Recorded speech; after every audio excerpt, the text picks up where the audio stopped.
চরণের কোথায় থাকে? হ্যাঁ, পায়ের উপরে, পায়ের তলায় থাকে। তাহলে চরণের তলায় চরণের ধুলো আছে।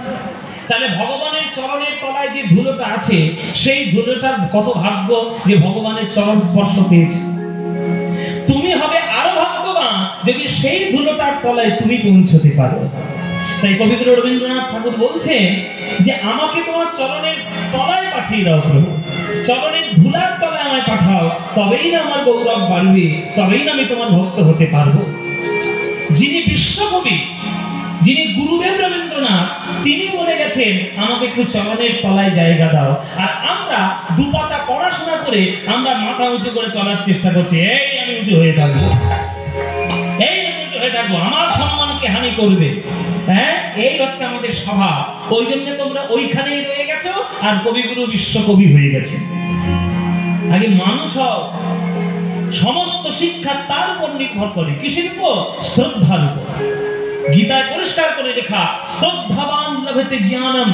যিনি শ্রদ্ধাবান হবেন কেবলমাত্র তিনি জ্ঞান লাভ করতে পারবেন।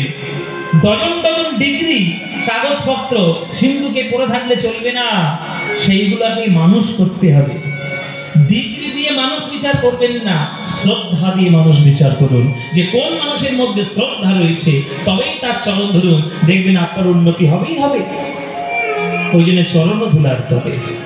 নিজেরে করিতে গৌরবদান, নিজেরে বলি করিয়া অপমান, নিজেরে করিতে নিজেরে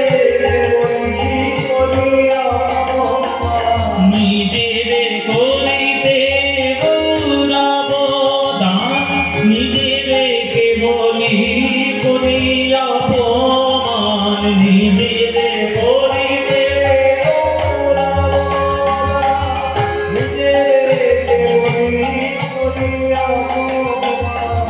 নিজেরে করিতে গৌরবদান, নিজেরে কেবলই করি অপমান।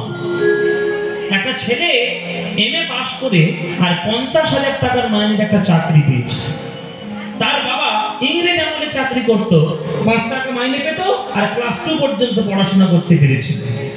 ছেলেটাকে কি মনে করে, বাবার থেকে এডুকেশনাল কোয়ালিফিকেশন আমার বেশি, আমি এমএ পাস, আর বাবার থেকে ইকোনমিক্যাল কন্ডিশন আমার ভালো, আমি 50,000 টাকা মাইনে পাই। বাবা 5 টাকা মাইনে পেত, আমি 50,000 পাই। বাবা ক্লাস 2 পড়েছে, আমি এমএ পাস করেছি। তাহলে আমি বাবার চরণে প্রণাম করব কোন দুঃখে? বাবার চরণে প্রণাম করব কোন দুঃখে? ঠিক কথা কিনা? যুক্তির দিক দিয়ে একদম 100% ঠিক।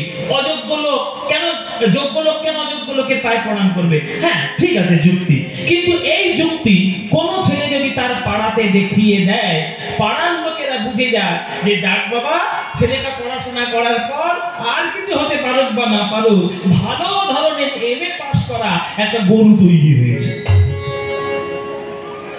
এমএ পাস করা একটা গাধা তৈরি হয়েছে। ওরে গাধা, যে বাবার চরণে প্রণাম করতে গেলে তোর আজকে লজ্জা হচ্ছে, 5 টাকা মাইনে পেয়েছিল তোর বাবা, 2 টাকা সংসারের জন্য দিয়েছিল, 3 টাকা তোর পড়াশোনার জন্য খরচা করেছিল। তাহলে যে বাবা সন্তানের জন্য 3 টাকা খরচা করলো, 2 টাকা সংসারে দিল, আর সেই সন্তান বড় হয়ে বাবার পায়ে প্রণাম করতে অস্বীকার করছে, গাধা ছাড়া তার কি বলবেন? গাধা ছাড়া তাকে কি বলবেন? আগে বাবা মার পায়ে প্রণাম করতে শেখে, তবে মানুষ হবি।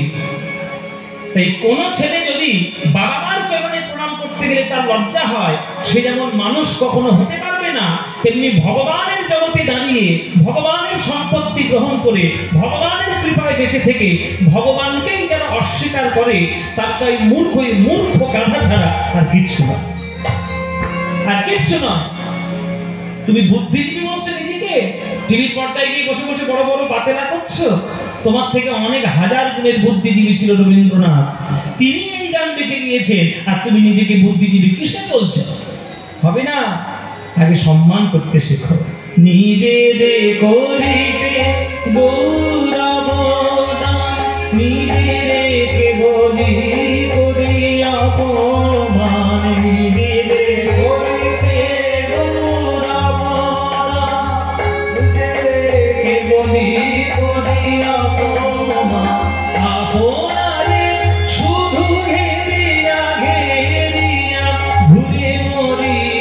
ফলে ফলে আমার মাথা নত করে দাও হে তোমার চরণ ধুলার তারে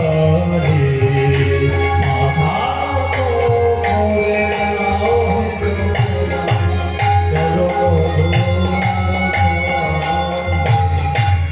এই যে এখানে যারা গান শুনছে হরিণ কারা দেখেছো? হরিণ দেখেছো মায়েরা? ও মায়েরা হরিণ দেখেছো? এই হরিণের সব থেকে সুন্দর জিনিস কোনটা বলো তো? হ্যাঁ, হরিণের শিং। হরিণের শিং সব থেকে সুন্দর দেখতে। কিন্তু হরিণের শিং যেমন সুন্দর দেখতে, সেটা তার সৌন্দর্যের কারণ, সেই শিংটাই কিন্তু তার মরণেরও কারণ। কেননা বাঘ যখন তাড়া করে তখন কোনো কিছুতেই আটকায় না, ওই শিংটায় লতা পাতায় আটকে যায়, গিয়েই অমনি বাঘ এসে হালুম করে গলানো। তাহলে আটকে গেল শিঙে, যেটা তার সৌন্দর্যের কারণ, সেটাই তার মরণের কারণ। তাই আত্মসম্মান থাকা ভালো, আত্মবিশ্বাস থাকা ভালো, আত্মমর্যাদা থাকা ভালো, কিন্তু আত্ম অহংকার থাকা ভালো নয়। যেই তোমার আত্ম অহংকার হবে, ওই মায়ার জালে এমন জড়িয়ে যাবে যে বাঘ এসে হালুম করে গলায় তোমার ধরবেই ধরবে। তাই অহংকার ভালো নয়। আপনারে শুধু ঘেরিয়া ঘেরিয়া ঘুরে মরি ফলে ফলে আমার মাথা নত করে দাও হে তোমার চরণ ধুলার তারে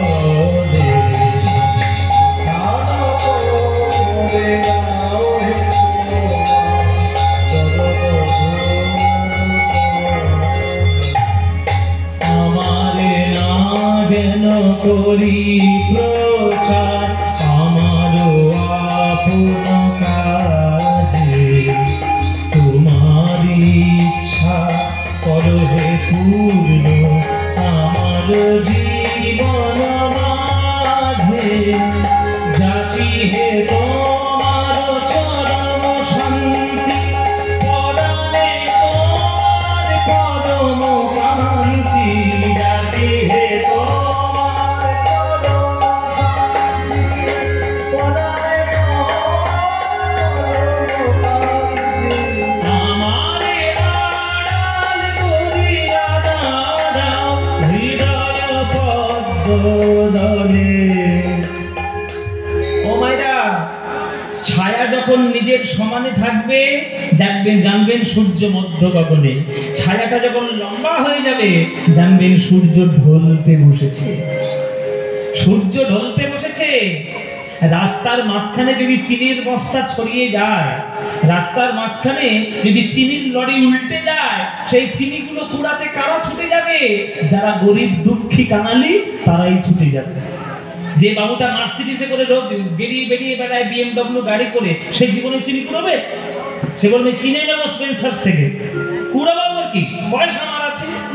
তাই মহাপ্রভুর করুণা তারাই পাবে যারা অভিমানের সিংহাসন ছেড়ে ধুলায় গড়াগড়ি দিয়ে হরি হরি বলে নয়ন ধারাই মুখ বাঁচাবে, তারাই পাবে। অভিমানের উঁচু জায়গায় বসে রইবে যারা, তারা জীবনে মহাপ্রভুর করুণা পাবে না। বলতো মায়েরা, আকাশ থেকে যখন মেঘের দৃষ্টি পড়ে, তখন কি ভেবে চিনতে পারে যে আমি উঁচু জায়গায় পড়বো, নিচু জায়গায় পড়বো না? সব জায়গায় পড়বে। উঁচু জায়গায় পড়লে জল জীবনে থাকবে না। উঁচু জায়গা থেকে গড়াতে গড়াতে জল কোথায় যাবে? নিচের দিকেই যাবে। তাই অভিমানের উঁচু জায়গায় বসে রইলে ভগবানের প্রেম জল পড়বে বটে, তবে থাকবে না। অভিমান ছেড়ে দিয়ে যারা ধুলায় গড়াগড়ি দেবে ঈশ্বরের চরণে, তাদের হৃদয়ে প্রেম জল স্থায়ী হবেই হবে। হ্যাঁ, ওই জন্যই বলছে যে যাচি হে তোমার চরম শান্তি, আমি তোমার ভক্তি করে তোমারই শান্তি লাভ করতে চাই। যাচি হে তোমার চরম শান্তি পরাণে তোমার পরম কান্তি, যাচি হে তোমার চরম শান্তি পরাণে তোমার পরম কান্তি, আমারে আড়াল করিয়া দাও হৃদয় পদ্ম দলে, আমার মাথা নত করে দাও হে তোমার চরণ চরণ ধুলার পরে